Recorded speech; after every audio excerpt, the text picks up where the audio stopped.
Boa tarde a todos do canal, me chamo Joana, tenho 23 anos e moro em Jataí. Quero contar a vocês como eu e meu primo, que é bem mais velho do que eu, tivemos um caso. Eu sempre fui uma mulher segura de si. Desde cedo, entendi que a liberdade era meu maior trunfo e que explorar a vida, inclusive o amor, era parte do meu espírito aventureiro. Homens sempre me fascinavam, mas não por carência ou dependência. Eu amava o mistério que cada um carregava, o desafio de decifrá-los. Minha sensualidade era uma arma e, ao mesmo tempo, um prazer. Eu adorava atrair olhares e brincar com as expectativas deles. Para mim, o jogo era o mais importante. Eu entrava como quem não quer nada, mas sabia exatamente o que fazia. No final, eles acreditavam ter me conquistado, sem perceber que eu era quem controlava tudo. A sexualidade era minha força, minha liberdade. Mas nunca precisei de homens para sentir prazer na minha vida. Eu sempre fui muito aberta, tinha coleções de brinquedos e os usava sempre. Mas então, ele apareceu. Meu primo. Um homem maduro, seguro de si, diferente de todos os outros. Ele não caiu no meu jogo, não me olhou como os outros. E de repente fui eu quem ficou vulnerável. Lucas era diferente, meu primo mais velho tinha um jeito que me intrigava.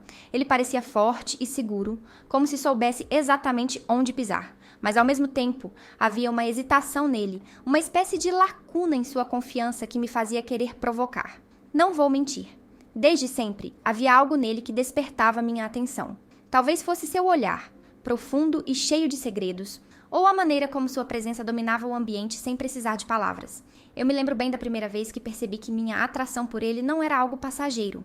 Era um domingo ensolarado e nossa família tinha se reunido para um churrasco na casa de meus tios. Enquanto todos conversavam e riam, meus olhos constantemente buscavam Lucas. Ele parecia alheio à agitação, sentado em um canto com um copo de cerveja, olhando para o horizonte como se estivesse perdido em seus próprios pensamentos. Havia algo nele que me puxava como um ímã. Resolvi me aproximar, provocá-lo, ver até onde ele aguentaria o meu jogo. Não vai se juntar a gente, Lucas? Perguntei, fingindo uma naturalidade que estava longe de sentir. Ele levantou os olhos para mim e sorriu, um sorriso que era ao mesmo tempo caloroso e distante. Alguém precisa manter a calma no meio dessa confusão toda, ele respondeu, com um tom que parecia brincadeira, mas carregava algo mais. Aquele sorriso ficou comigo pelos dias seguintes. Comecei a pensar mais nele, a lembrar de pequenos detalhes, o jeito como ele mexia no cabelo quando estava desconfortável, o som de sua risada baixa, a maneira como ele parecia enxergar através de mim, como se pudesse ver coisas que nem eu sabia sobre mim mesma. Era incômodo e, ao mesmo tempo, viciante. Quando ele me chamou para aquela viagem, eu sabia o que estava fazendo. A desculpa era descansar, se desconectar, mas para mim, aquilo soava como um convite para algo mais. Aceitei sem pensar duas vezes. O destino era uma cabana afastada, cercada por montanhas e longe de qualquer distração. A ideia era simples, relaxar, curtir a natureza, aproveitar a companhia um do outro. Mas no fundo, eu sabia que havia muito mais em jogo.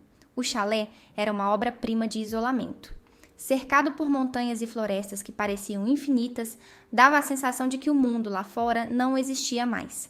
Ali, éramos apenas nós dois e o céu estrelado, silencioso e vasto, como testemunha de algo que ainda não sabíamos nomear. Nos primeiros dias, tudo parecia tranquilo, quase inocente. Passávamos horas conversando e eu me divertia observando como ele tentava esconder o desconforto que minha presença causava.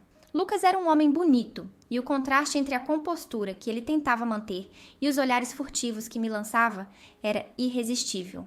Havia algo em seus olhos, uma mistura de admiração e culpa, que fazia meu sangue ferver.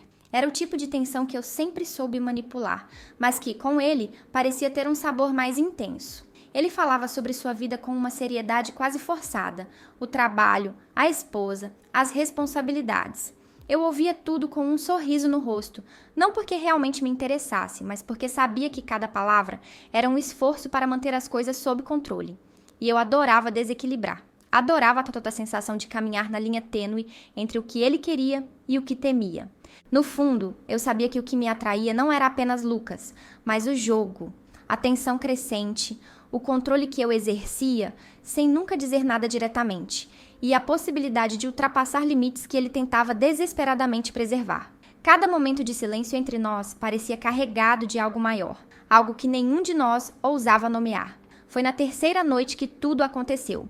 Estávamos na varanda do chalé, com o ar fresco da montanha envolvendo nossos corpos e o céu estrelado como única testemunha. A garrafa de vinho estava pela metade e o silêncio entre nós parecia eletrificado, pulsando com uma tensão que crescera desde o momento em que havíamos chegado ali. Lucas estava inquieto. Eu observava cada movimento seu com fascínio, como ele segurava o copo com força, como seus olhos tentavam evitar os meus e falhavam. Era quase palpável o esforço que fazia para manter o controle, mas eu via como sua armadura começava a rachar. E eu sabia exatamente como explorar isso. Deixei o momento se estender como um fio prestes a arrebentar. Então me aproximei, devagar, quase casualmente, até que nossas mãos se tocassem. Foi um gesto simples, mas carregado de intenção. Sua respiração mudou de ritmo. Ele ergueu os olhos para mim e, naquele instante, o mundo pareceu parar. Joana, isso não é certo, ele disse, num tom baixo e rouco, a voz embargada de tensão. Sorri, e o fiz de um jeito que dizia tudo sem precisar de palavras. Era um sorriso pequeno, mas provocante, desarmando-o no mesmo instante. E quem decide o que é certo, Lucas? Minha voz saiu suave, quase um sussurro, enquanto eu o encarava. Você? Ele não respondeu. Não conseguiu. Sua mão permaneceu sob a minha, quente, firme, mas hesitante. Eu podia sentir a luta interna que travava naquele momento. E era isso que me incendiava. A mistura de resistência e desejo. Quando finalmente me aproximei mais, ele não se afastou. Nossos rostos estavam tão próximos que eu podia sentir o calor de sua respiração, o cheiro do vinho que ele acabara de beber. Meu coração batia rápido, mas não de nervosismo. Era pura excitação. O primeiro toque de nossos lábios foi lento, como se ele ainda estivesse testando as águas. Mas não demorou para que o beijo ganhasse intensidade, para que ele deixasse escapar tudo o que vinha tentando segurar. Suas mãos subiram para meus braços, firmes, como se quisesse me segurar ali para sempre. O ar parecia mais pesado ao nosso redor. O tempo mais lento. Lucas me pegou e levou para o balcão da cozinha. Ali, ele se transformou no homem que eu sempre quis ter. E naquele momento, tudo era sobre nós. O mundo desapareceu, junto com qualquer sombra de culpa ou dúvida. O calor entre nós era visceral, vivo, e eu sabia que ele estava perdido. Mas pela primeira vez não era apenas o triunfo que me movia. Havia algo mais, algo que me fazia querer estar ali tanto quanto ele. Os dias que se seguiram foram uma intensidade. Cada momento entre nós era uma dança hipnotizante, oscilando entre o prazer arrebatador e a culpa silenciosa. Lucas tentava desesperadamente fingir que tinha o controle, mas eu via além disso. Ele estava se perdendo e era fascinante assistir ao homem seguro e cheio de certezas desmoronar em silêncio. Havia momentos em que ele tentava racionalizar, buscando em mim algum tipo de absolvição. Você não sente que isso é errado? Perguntou uma vez com a voz baixa, enquanto estávamos deitados no sofá. A lareira estalava ao fundo, preenchendo o silêncio pesado que se instalou depois de suas palavras. Eu sorri, um sorriso carregado de calma e certeza. Não era de deboche, mas de quem entende mais sobre o que é viver do que ele jamais ousou experimentar. Errado é passar uma vida inteira desejando algo e nunca ter coragem de se permitir, Lucas. É isso que você quer? Ele me olhou, seus olhos carregados de perguntas que ele não sabia como formular. Como sempre, ficou em silêncio. Eu sabia que ele estava buscando uma resposta que justificasse o que sentia, mas algumas coisas não têm justificativa. Algumas coisas simplesmente são. Eu não carregava a culpa. Nunca carreguei. Lucas era um homem que vivia dentro de uma gaiola dourada, cercado por expectativas que ele próprio tinha ajudado a construir. Eu era apenas o espelho que refletia sua verdade. Ele me via como um sopro de liberdade, como o escape que sua vida perfeita nunca poderia lhe oferecer. E eu o via como uma história, uma daquelas que a gente guarda no fundo da memória, que um dia surge como uma lembrança calorosa, arrancando um sorriso no silêncio de um momento qualquer. Mas por enquanto, éramos só nós dois. Dois mundos colidindo, intensos e imprevisíveis. Quando a viagem acabou, eu já sabia o que nos esperava. Lucas voltaria para sua esposa, para a casa impecável e para a rotina que o aprisionava, mesmo que ele jamais admitisse isso em voz alta.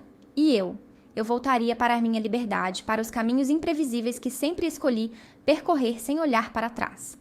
Ele tentou se despedir como se tudo fosse normal, como se pudéssemos simplesmente apagar os dias que compartilhamos naquele chalé.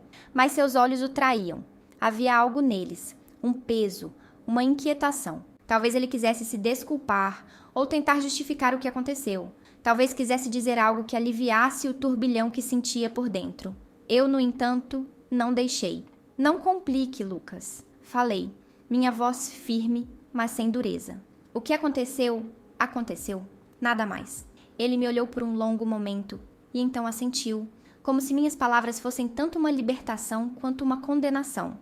Talvez ele estivesse aliviado por eu ter resumido em tão poucas palavras o que ele não conseguia organizar em sua mente. Enquanto o carro dele desaparecia na estrada de terra, ergueu uma pequena nuvem de poeira que dançava no ar frio da manhã. Fiquei parada na varanda do chalé, os braços cruzados e o olhar perdido no horizonte. Não havia arrependimento em mim, não havia culpa, apenas a satisfação de mais uma história vivida. Mais um capítulo que ninguém além de mim poderia contar. Para ele, eu sabia, eu seria muito mais. Uma lembrança que voltaria em noites silenciosas, carregada de desejo e culpa. Uma cicatriz invisível que ele nunca teria coragem de admitir. Para mim, no entanto, Lucas era apenas mais uma aventura. Intensa, sim, mas ainda assim passageira. E ali, debaixo daquele céu infinito, com as montanhas como testemunhas silenciosas, uma certeza me preencheu. O mundo ainda tinha muito mais a oferecer, e eu estava pronta para viver tudo. Acham que eu sou uma pessoa tão ruim assim, por gostar de viver sem pensar no próximo? Deixem nos comentários. Eu às vezes penso que não deveria fazer, mas eu me sinto tão viva.